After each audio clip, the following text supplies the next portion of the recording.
Hello, my friends. This is the art of prepping. It's raining out really bad. It's freezing cold outside. I'm just going to do a video inside. Sorry about the poor lighting. I'm doing the best I can on here. I just want to go over various winter clothing options. My original idea was to do like a philosophy video and do various different parts depending on what part of the body we're talking about. I know a lot of people don't mind a series, but might be just a little bit easier to just try to get it all in one video. So philosophy basically is this. You want to work on layers. You want to have a good base layer. And let's go ahead and talk about that, and just roll in examples as we do this, as we talk about the clothing. I think that's going to be probably the best way to go about it. Now, without being kind of silly and stuff, but this is my underwear. And this is 100% synthetic. It's, I think, almost 100%, if not polyester. It's a wicking material. And I mean, you can go with whatever brand you want. I like Hanes. But basically, these make a great base layer. So as part of, for that part of the body. There's different other types of polyester dry fit shirts that I have. This is just an example of them. One of them. You can get all kinds of brands. I'm not going to plug brands. So that's another option. And so basically what I'm saying here is try to go with a wicking clothing, even including, your socks. I do have synthetic socks. These kind of have some little this thing stuck to them, I guess, from the dryer. But nonetheless, this is kind of like a synthetic mixed in with wool. And I like this kind of situation here for the really colder days, wool socks. And we're going to see that this is kind of how the theme is going to go. Not that you can't layer with certain types of cotton. I just don't prefer to do it. I do have some I'm going to show you, but as a mid layer or whatever, here's a nice wool sweater. This one's made by Old Navy, but it's let's see here. They do kind of run small. I'm by no means a real double X L. I'm not that big at all. But over time, these things shrink. Sometimes you got to get them a couple sizes too, bigger. And so this one is saying that it's made in Hong Kong, 100% lamb's wool. That shows up okay. So that's kind of that's what that looks like. And so then we have a cotton-based sweater, which I don't hardly ever use, but it's much heavier and that does hold moisture. That's why you have to be careful with cotton. But on a really dry day that isn't too cold, I don't mind every once in a while wearing it, but I wouldn't go in the woods with it. Now, in terms of what are we going to talk about next? I got things just scattered about here, so let's just start on top of the head. Let's just do that and try to work down a little bit better. Here's this Carhartt. It's a synthetic polyester upper. Here we got the tag. Let's just kind of read this. And it's a face mask and hat all in one. It's very cool. And this one says here, the hat part is 100% polyester. The mask is 92% polyester and 8% spandex. So the way this works is that you can have it just as the hat alone and stuff the mask part back into the upper part like this, or you can bring the mask out like this. Sorry, I'm trying to do all this one hand and hold the camera. I'm sure you understand. And the mask will cover the nose and mouth, basically like this.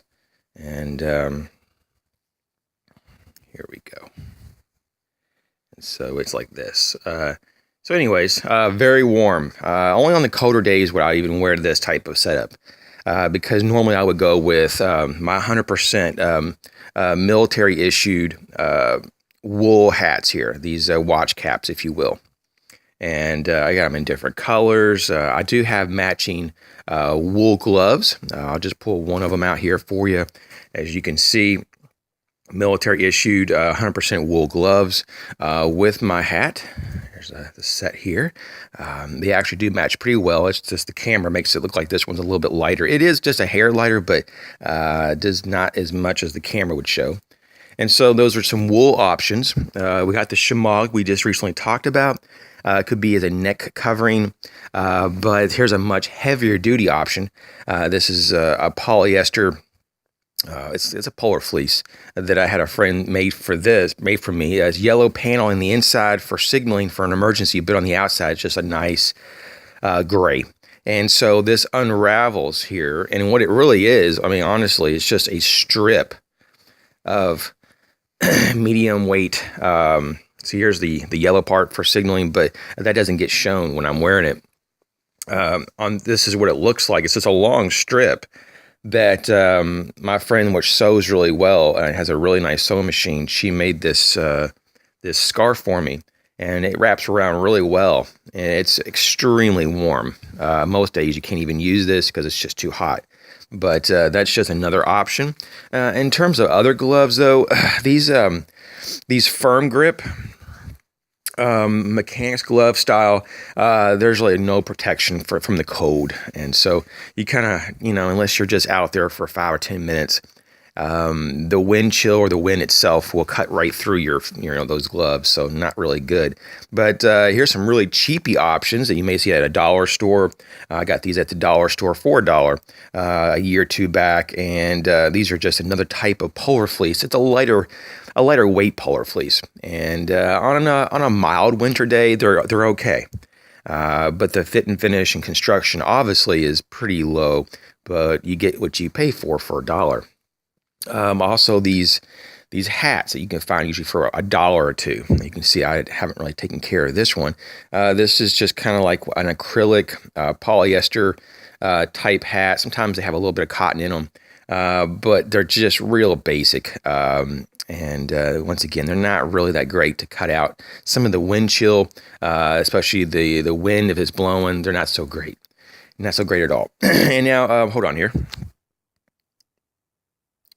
I think I've talked about these before. These are the Bolle, I believe. I think that's how you say it. Bolle Tactical. And these are some goggles. They can also protect your eyes from hail or sleet or just a lot of precipitation.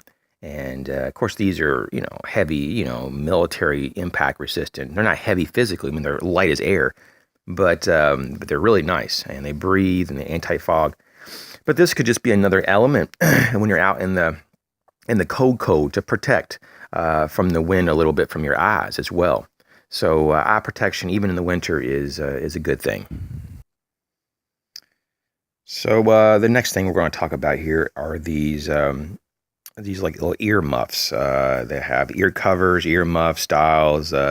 This one has some kind of synthetic generic little fur on it. I think I got these just for a few dollars, probably at the dollar store too. And these are a lot more higher quality. It's almost like a type of polar fleece. And this kind of has this spring type closure that goes around the back of the head and over the ears. And I like this one a lot better. It's very compact. Unlike this one, it's kind of bulkier and it has this cheesy plastic spirals that you have to kind of unwrap, and I'm surprised it's not even broken by now. But these right here are pretty good. These are just go for just a few dollars here in America. And let's talk about going more toward like maybe a little bit of rain resistant. This is kind of a lightweight, just for on a milder winter day. If you have maybe like a base layer and maybe just a lightweight medium base layer in between you and your base layer. If you're layering just a little bit, something like this could be another option. This is just an Old Navy. This is quite big on me, but this is an Old Navy extra large, 100% nylon.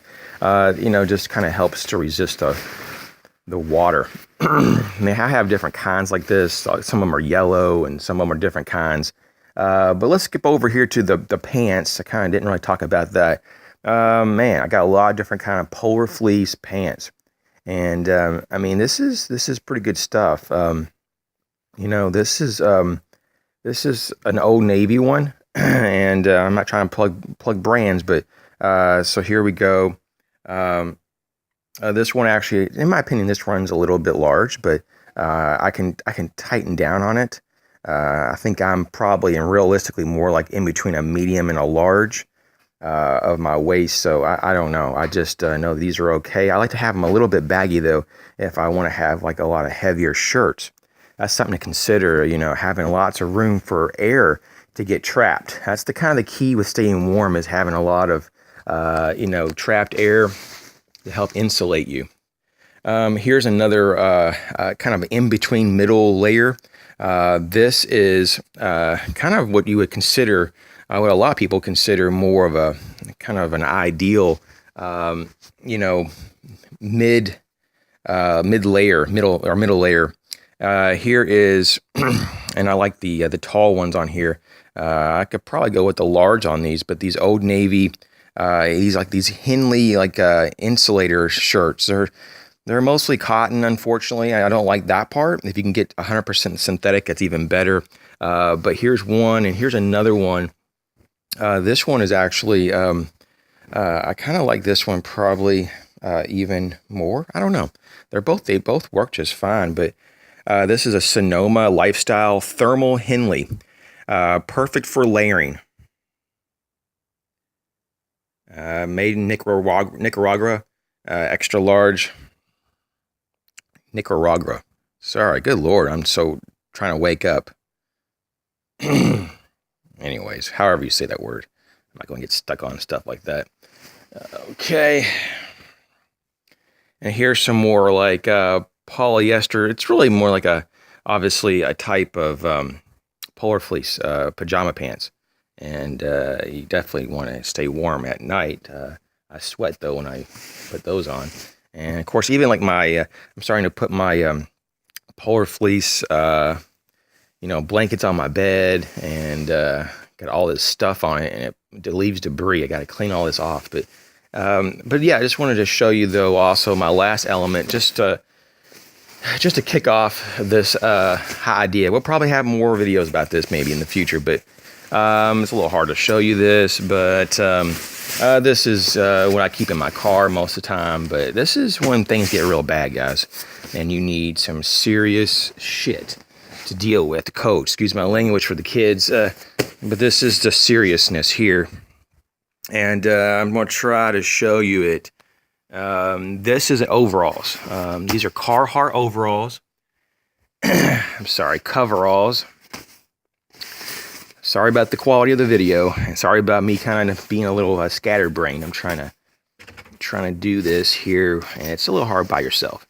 This is not just any type of coveralls. This is the Extreme, Carhartt Extremes, and let me tell you guys, these are not cheap at all. These are several $100s, but let's see here. The shell is 100% nylon, the lining is 100% nylon, and the inner lining is 100% polyester. Yeah, I mean, these are, this is something else right here. This is some heavy, hot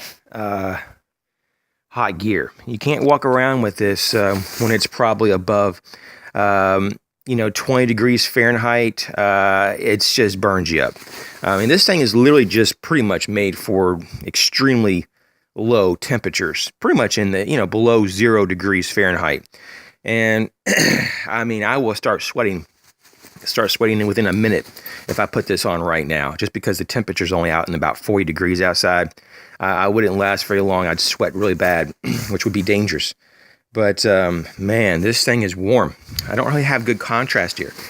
I apologize for that, but you can kind of see this is a black. It's hard to see black in a darker room. But yeah, you have zippers in the front, pockets. The cool thing is on the sides, as you can see here, they have snaps and a zippered system. They also got really a large back pocket and a place for your hammer. But this really heavy duty zipper system allows you to zip, not only to help yourself get in and out of the coveralls or the overalls, that you have this zipper system here to help create some ventilation. So you can kind of zip it a little bit to get a little bit more air. If you're like me and you get them kind of snug, You know, you can kind of zip it down a few inches to when you sit. It gives you a little bit more room, so it's a little more comfortable. So yeah, I just wanted to show you these Carhartts. I wish I could tell you the actual name, but it's their extreme line. It's the best they make. It's just like the ones that they use when they go to Alaska expeditions. The people who go on Arctic runs across very cold regions of the ocean, like on oil tankers and stuff. They wear this. This is the one they wear. So you couple this up with the face mask. Man, it's going to be warm. You should be pretty good. And maybe some wool gloves or something like that. And that's pretty much how you do it. But in terms of insulating like footwear, I don't really have anything that's like completely stands out that I can show you right now. But I have some different types of military boots and things that could work in a pinch. You know, if you layer them up with a few layers of like wool socks, it should be all right. And I never really had too many of a problem with that. But so anyways, thanks for joining me. If you need clarification on any of this, because I know I kind of ran through it, just remember to message me, and we can go from there. And maybe when it gets a little nicer outside, and it's not like horrendously raining and freezing cold, I can do a little bit more out there. But this is just a hodgepodge of ideas. A lot of this is common sense, though. You know, I mean, you're not going to want to wear a lot of cotton. If any at all, if you can get away with it, you want to layer it so that you can adjust your core body temperature to help it out. And you want a nice shell on the outside to basically repel moisture from getting into your system. And so that's just kind of how it works, you know. And don't be afraid to try out synthetic underwear, or wear wool socks, or, have a wicking base layer. It actually helps. You may be hearing about this for a long time. For years and years, I heard about it, and I was like, I don't know, wicking base layer, what's all that about? And then you try it out, and you're like, holy hell, that really works really well. So there's a reason why people do things. And so don't poo-poo, the idea, though, of getting some wool products. Go into your military surplus store. There's one about less than an hour's drive from me, and found like all these wool products for like cheap, like these wool gloves, 100% wool gloves, for like $8. This 100% military issued, this hat here. It was like, I believe, $7 or $8 at the most, I think. And they have different colors, and so just try things out, Even like the socks and stuff at Walmart, sometimes they have different blends. Just be careful though on not getting those that are like only like 10 or 20% wool. Try to get as high as you can. Maybe 60 to 80% is typically the upper end for wool blend. But if you can find 100%, they're much more rare, and you're going to really pay out the beep. But it might be worth it.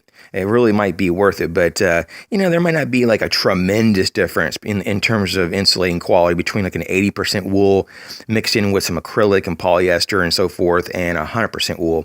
Because you may want a little more stretch in your sock, and you may want to have a little bit more wicking ability. So sometimes having a little bit of synthetic with your wool isn't actually the worst thing. So I'm kind of on the board too, anywhere from 60 to 80% wool, and synthetic on the other side, a little bit of elastic, a little bit of nylon, a little bit of polyester. Isn't going to hurt anybody.